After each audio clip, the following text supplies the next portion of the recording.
Another time.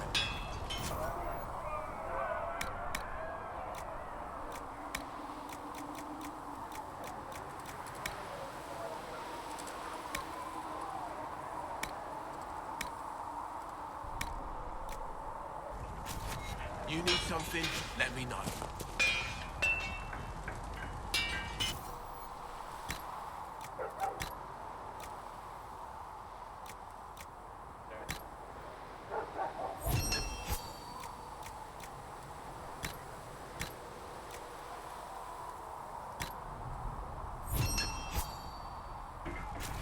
Good.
It occurs to me I don't actually know much about you.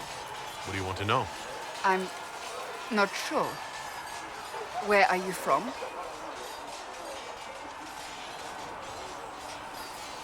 I thought you knew that. I suppose I could ask Liliana. She has collected a frightening amount of information on you. But I don't want to ask her. I want to hear it from you.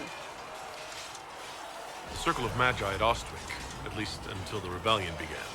Yes, I suppose that would have required you to stay on the move. Tell me, do you consider the Free Marches your home? Are you eager to go back?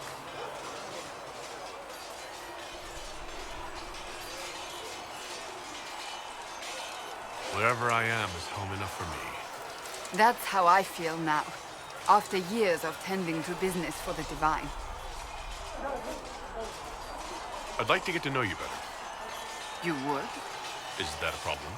Not entirely. I'm just curious as to your motivation. No motivation beyond making things between us less... Antagonistic? Exactly. As you wish. My name is Cassandra Pentecost, daughter of the Royal House of Navarra, 78th in line for the Navarran throne. I joined the Seekers of Truth as a young woman, and was with the Order until they withdrew from the Chantry. I remained as the Divine's right hand, carrying out her order to form the Inquisition. And here we are. That's all there is to know, my lord.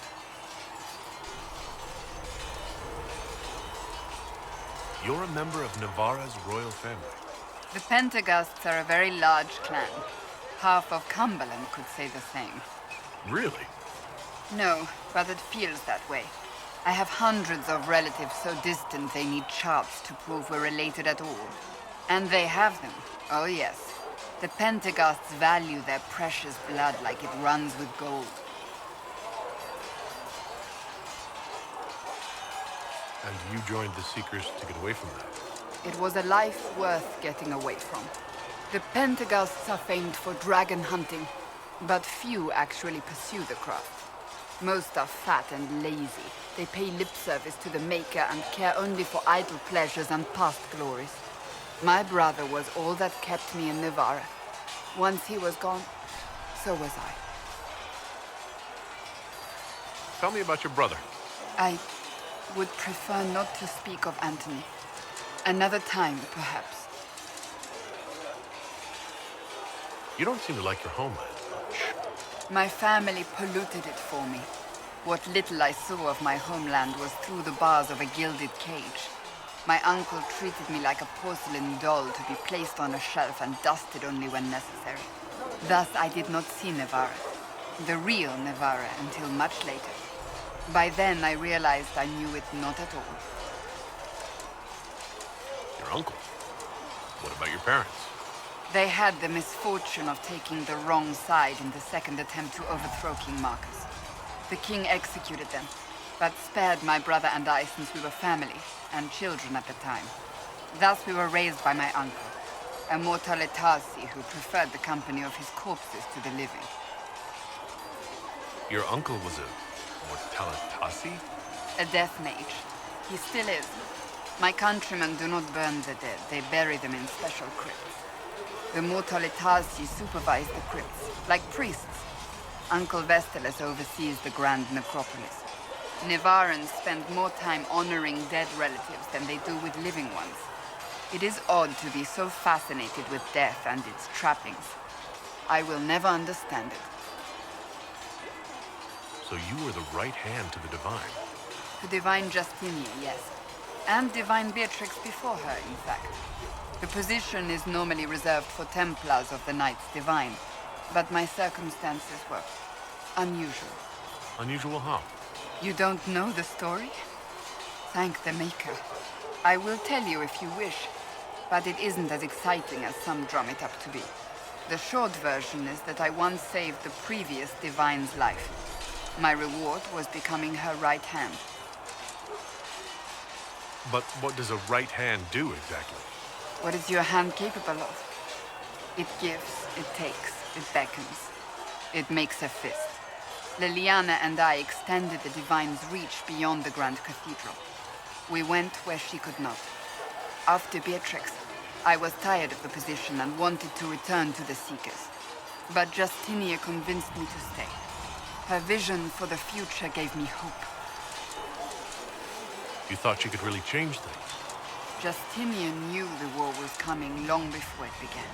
She tried to avert it, but the forces arrayed against her were too strong. Sometimes you have to break a bone so it can be reset. That's where the Inquisition comes in. It was to be the answer. A means to preserve as well as an agent for change. I only wish she had lived to see it. So what's the story about you becoming the right hand? Sweet Andraste, do you really want to hear that? It was, what, 18, 20 years ago? Some still discuss it like it happened yesterday. The tale gets bigger each time it's told. I barely recognize myself within it now.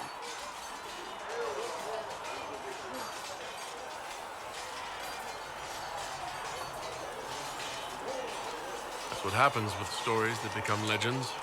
I am not a legend, nor was I then. I was a young woman barely out of training. To hear others tell it, I alone saved Divine Beatrix from a horde of dragons sent to assault the Grand Cathedral. Rather impressive for such a young seeker, wouldn't you say? And the truth is? I stumbled upon a conspiracy to kill Beatrix. A Templar Knight Commander was at its heart. And there was a dragon battle at the Grand Cathedral, but I had help from loyal mages who rallied to the cause. They freed the dragons from magical control. Without them, the Divine and I would both have died. Yet I became the right hand, and they are forgotten. What happened to the mages that helped you? They went back to their circles, with rewards and privileges and most holy gratitude. Many of them died at the conclave.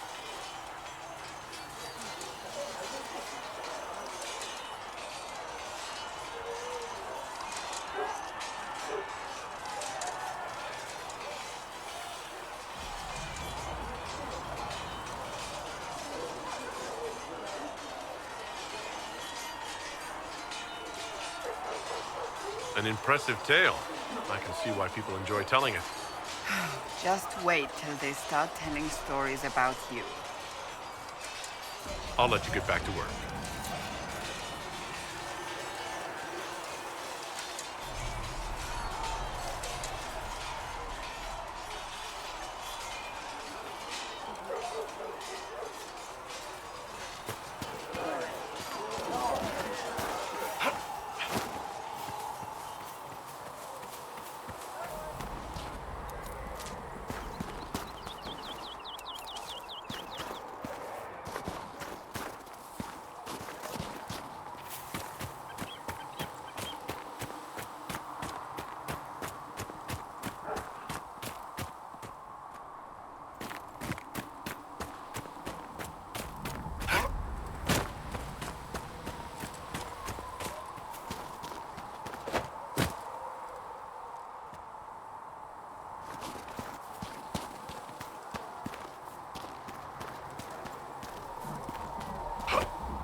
date.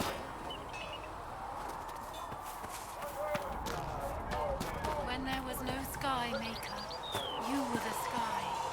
When there was no earth, you were the earth. When there was nothing, you were everything. See reason, listen. We cannot stay here. Why not? Because we're Templars. What does that even mean anymore?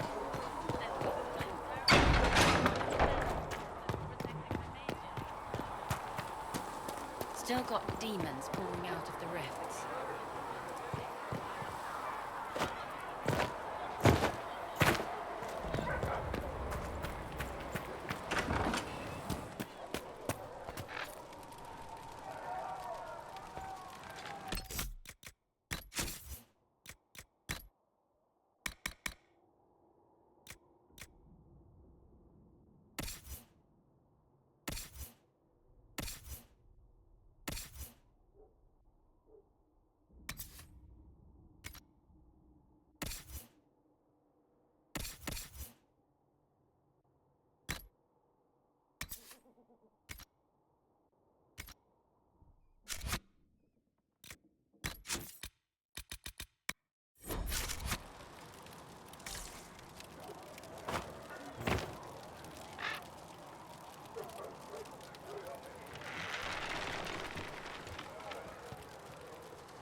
All men are the work of our Maker's hands. You're worried about the rift. I understand that. Highest kings. Those who bring harm without provocation to the least of his children.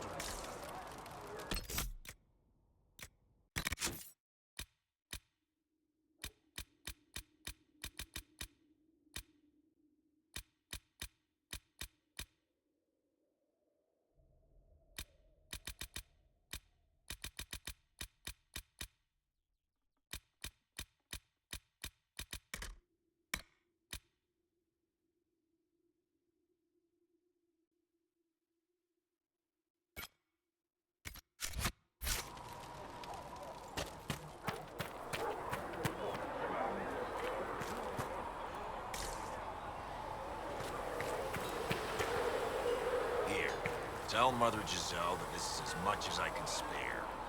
Maker, bless you. He had better.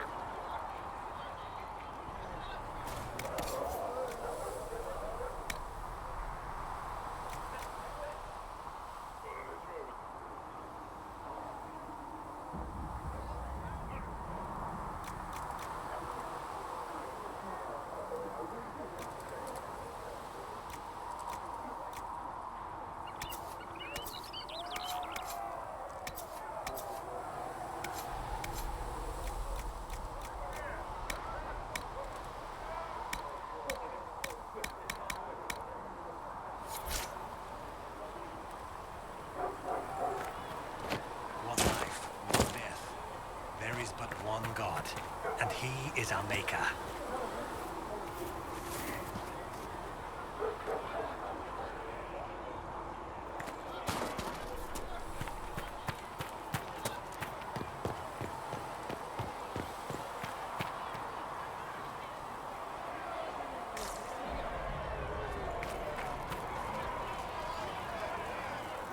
Need something?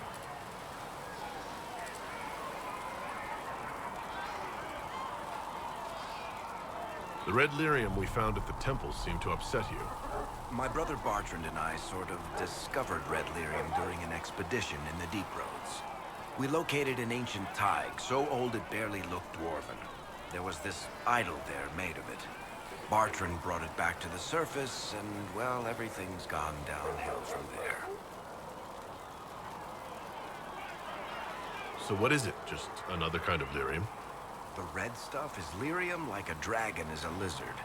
It's not just a different color. It has a whole host of weirdness all its own. I've written to every mining cast house in Orzammar. No one's seen this stuff before or knows where it came from.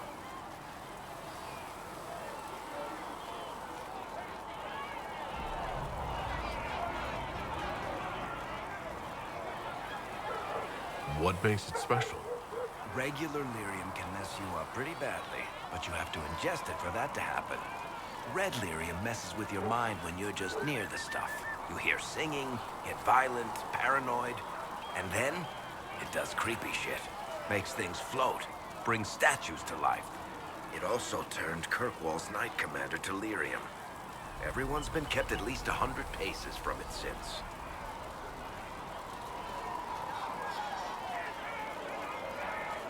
How did the red lyrium get in the Temple of Sacred Ashes? I don't know. So as far as I knew, the only piece to make it to the surface was destroyed.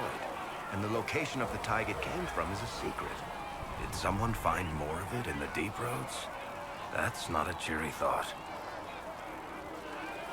I think that's enough on red lyrium. Yeah, not really my favorite subject.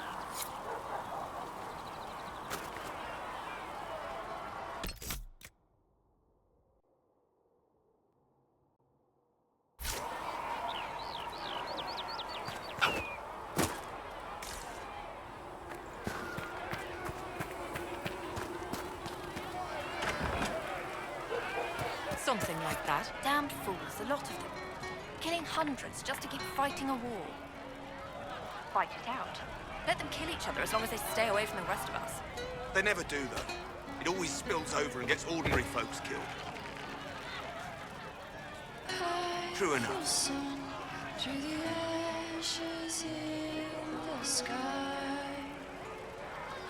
Where's the one Good day to you. who guides into the night? What's begun is the war that will force this divide. And how much did you need? What's to come is fire in the end of time.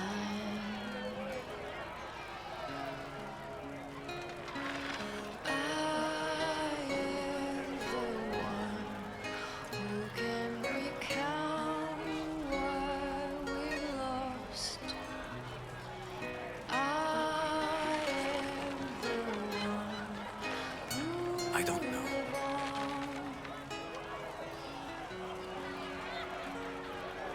I have run through the fields of rain and stars. I have fought to see the other side.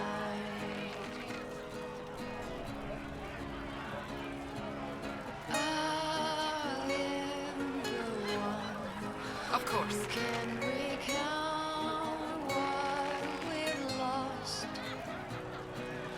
I am the one who will live on. Could be better.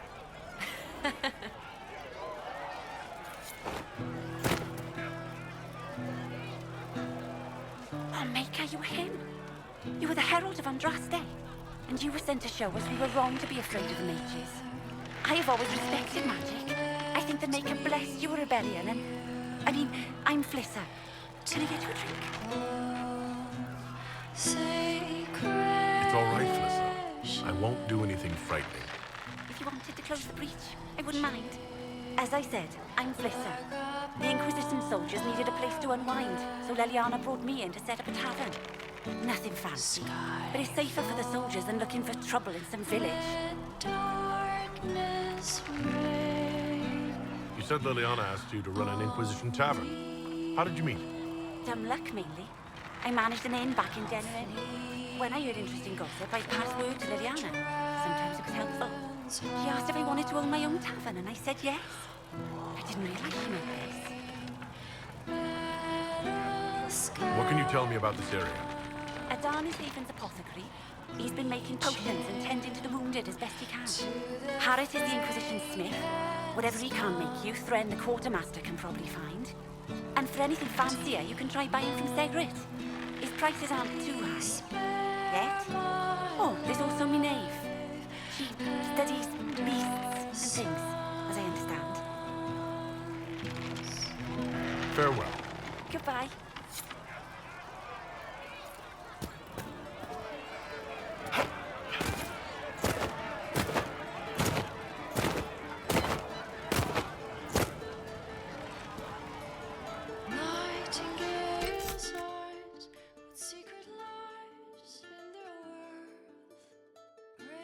these tears they cry. They softly lie and spy on you.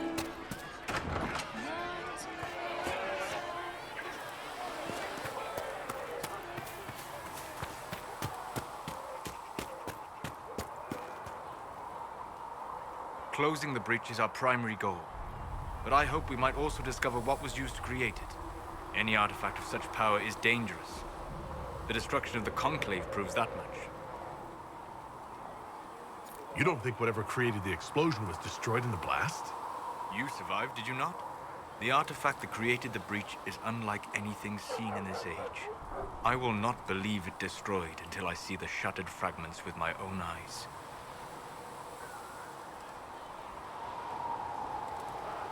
We would do well to try to recover whatever created the breach. Liliana's people have scoured the area near the blast and found nothing. Whatever the artifact was, it is no longer there. In any case, did you need me for anything? What do you know about the Fade? A great deal, from my wanderings. There are few hard facts, but I can share what I have learned.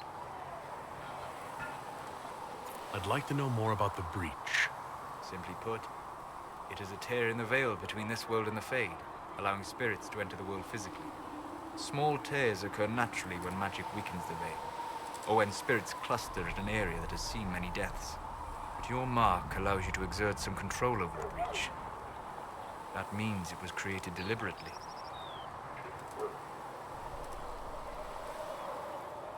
I'd like to know more about the veil. Circle mages call it a barrier between this world and the Fade. But according to my studies in ancient elven lore, that is a vast oversimplification. Without it, imagine if spirits entered freely. The Fade was not a place one went, but a state of nature like the wind.